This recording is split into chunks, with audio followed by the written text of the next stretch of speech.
How do we prepare for the end time?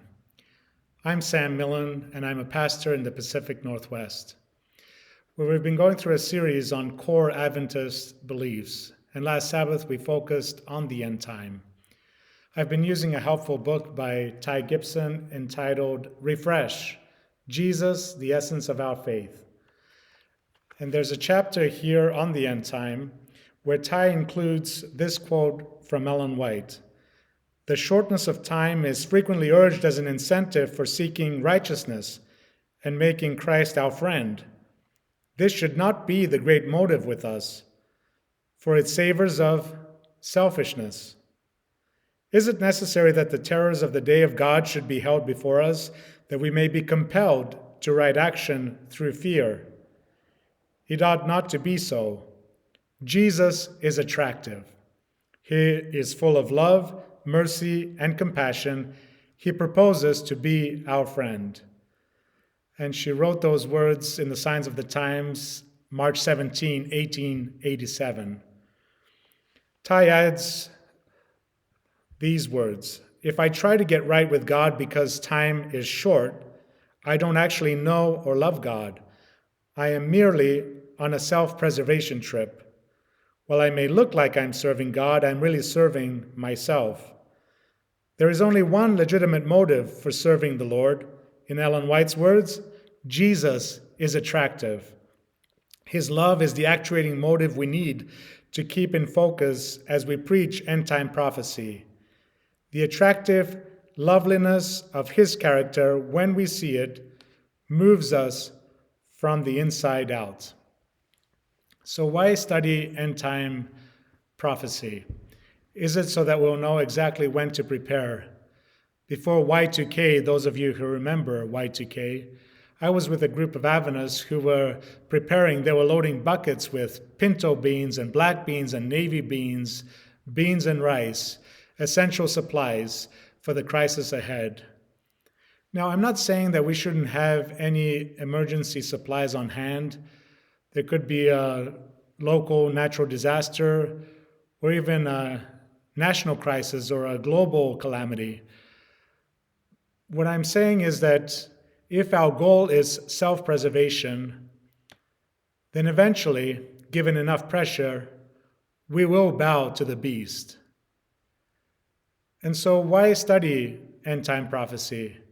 If you remember in the Gospel of John, towards the end of chapter 15 and at the beginning of chapter 16, Jesus tells his disciples about what they would be facing in the near future. He told them about persecution, about difficult times. They would be expelled from the synagogues. They would suffer for his sake. And Jesus tells them why they are to know what lies ahead. It is not to know the future like perhaps a fortune teller claims to know the future. It is so that when these things happen, in the words of Jesus, you will not abandon your faith. In fact, you'll remember that I told you about these things ahead of time. You won't be surprised.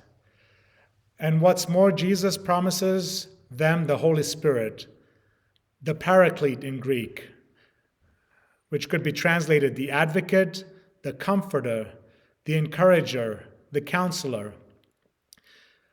We are given the Holy Spirit, and the role of the Holy Spirit, as poured out at Pentecost, is to magnify Jesus in our hearts and minds.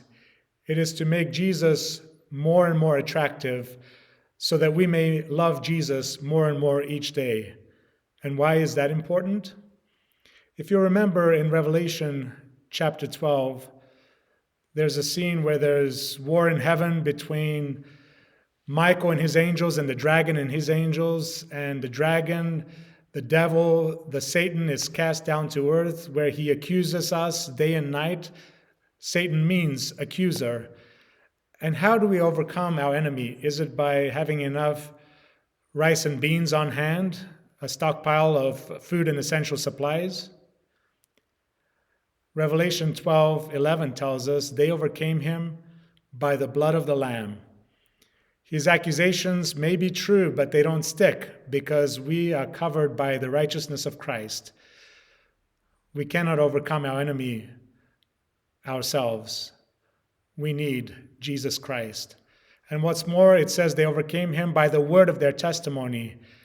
We need a personal experience with Jesus Christ, where we can say that our testimony, our personal experience is that Jesus is attractive, that the Holy Spirit has magnified Jesus in our hearts and minds so that we love Jesus more and more, to the point where we love Jesus more than life itself. As our banners say, we love Jesus because he first loved us. They overcame him by the blood of the Lamb, by the word of their testimony, and it says they loved not their lives to the point where they were unwilling to die. That doesn't sound like self-preservation to me. That sounds like loving Jesus because he first loved us. Loving Jesus more than life itself because Jesus loved us more than life itself. Loving Jesus more and more each day is how we prepare for the end time.